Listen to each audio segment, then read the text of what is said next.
دوسرا باب کہتے ہیں فصل لا بأس بالتعریف عشیۃ عرفت بامصار بمقدم العید. میں نے جب وہ پچھلا بدعت کا بیان کیا تھا اس کے اندر میں نے ایک بات کی تھی کہ ایک ہوتا ہے التعریف، اس کو کہتے ہیں جس دن حج کا دن ہوتا ہے، اور حج کے دن والے دن عصر سے لے کر مغرب تک مسجد کے اندر اجتماع کرنا، مجلس کرنا، اس کا نام یوم عرفہ رکھنا، تو یہ جائز ہے. اور وہی اس کو جو تعریف کہا گیا، اس وقت میں نے بہت حوالہ جات دیے تھے، اور تفسیر قرطبی کا دیا، حافظ ابن تیمیہ کا دیا، امام احمد بن حنبل کے مسائل سے دیے، حافظ ابن کثیر کے البدایہ والنہایہ سے دیے. وہی جو تعریف کا دن ہے، عرفہ کا دن ہے، اس کو خاص مجلس کرنا. حافظ ابن قدامہ کہہ رہے ہیں اس میں کوئی حرج نہیں ہے کہ تعریف کے دن شام کے وقت جو کچھ عید سے ایک دن پہلے ہوتا ہے تو یہ ٹھیک ہے. آگے وہ فصل باندھتے کہتے ہیں وقال الاسرم سألت ابا عبد اللہ عن التعریف فی الامصار یجتمعون فی المساجد یوم عرفہ قال ارجون لا یکون به بأس قد فعلہ غیر واحد. امام احمد بن حنبل سے تعریف کے بارے میں پوچھا گیا کہ یہ جو حج کے دن کا یوم عرفہ کا جلسہ کرنا ہے، کہ لوگ حج کرنے کے لیے گئے ہیں، وہ عرفات میں اللہ کا ذکر کر رہے ہیں، ان کے ساتھ ہماری مشابہت ہو جائے، اسی طریقے کا ہم کریں، تو کیا یہ کرنا جائز ہے؟ تو انہوں نے فرمایا اس میں کوئی حرج نہیں ہے، یہ تو کرنا چاہیے، اس میں تو کوئی مسئلہ نہیں ہے. دوسری روایت میں ہے کہ اسرم میں کہ پھر اس نے دلیل پوچھی کہ اس کا کیا دلیل ہے اس کی امام احمد بن حنبل سے، تو وہ کہتے ہیں عن الحسن قال اول من عرف بالبصرہ ابن عباس رحمہ اللہ وقال احمد اول من فعل ابن عباس و عمر ابن حریث. وہ کہتے ہیں کہ یہ جلسہ کرنا جائز ہے، سب سے پہلے عبداللہ بن عباس نے اس کو بصرے کے اندر کیا تھا، اور یہ عمر ابن حریث نے کیا تھا. آگے کہتے ہیں وہ حسن، اسی کی روایت میں ہے کہ محمد بن واسع نے کیا تھا، کانوا یشهدون المسجد یوم عرفہ قال احمد لا بأس به انما هو دعا و ذکر اللہ. نے کیا ہے اگر وہ کر لیں، اکٹھے ہو جائیں، دعا کر لیں تو کیا ہے، اس میں کوئی بات نہیں ہے. مثلا جمعرات کا ختم ہو، لوگ اکٹھے ہوں، دعا کر لیں، بیان ہو جائے، کیا ہے. میلاد ہے، لوگ اکٹھے ہو جائیں، حضور کا ذکر کر لیں، منکرات سے باز رہیں تو کیا ہے.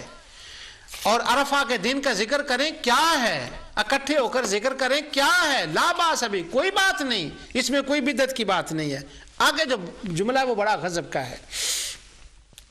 وہ کہتے ہیں امام احمد بن حنبل نے کہا یہ ٹھیک ہے. فقیر لہ تفعلہ انت، انہوں نے کہا کہ آپ بھی کرتے. انہوں نے کہا قال اما انا فلما وروی انا یحیی بن معین انہ حضر مع الناس عشی عرفہ.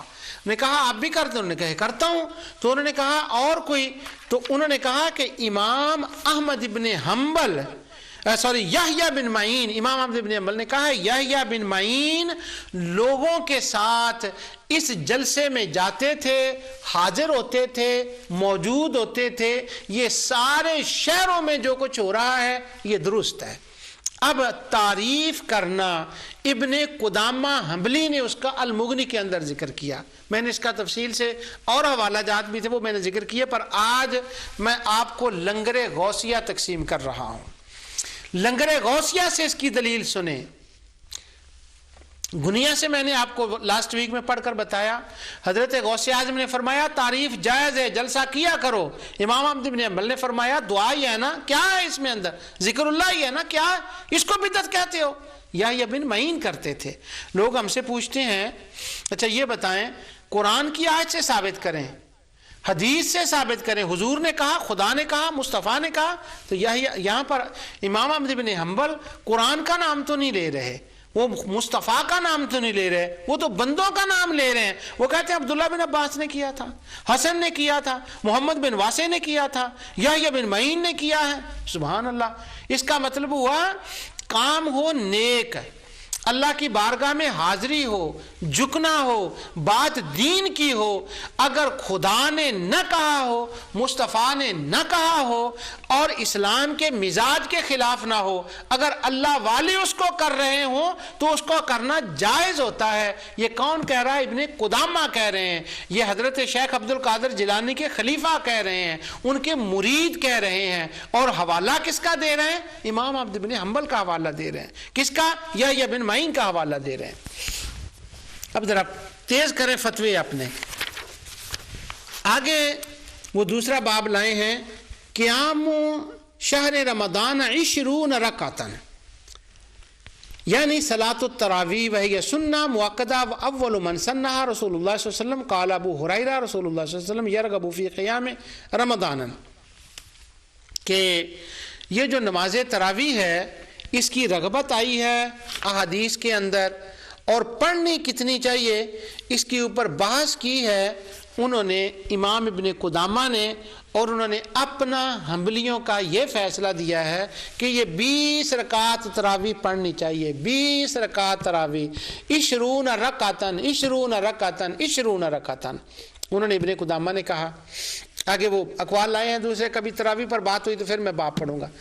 یہ میں نے آپ کے سامنے غنیۃ الطالبین سے پڑھا کہ اگر کوئی کہے کہ یہ 20 تراویح کہاں لکھی ہے، یہ غوث پاک رضی اللہ تعالیٰ عنہ نے لکھا 20 تراویح پڑھیں، ابن قدامہ نے لکھا 20 تراویح پڑھیں، تو اس کا مطلب یہ ہوا کہ 20 تراویح پڑھنا بدعت یا ناجائز نہیں ہے، یہ جائز ہے، اور یہ ابن قدامہ نے اس کے اوپر بیان کیا۔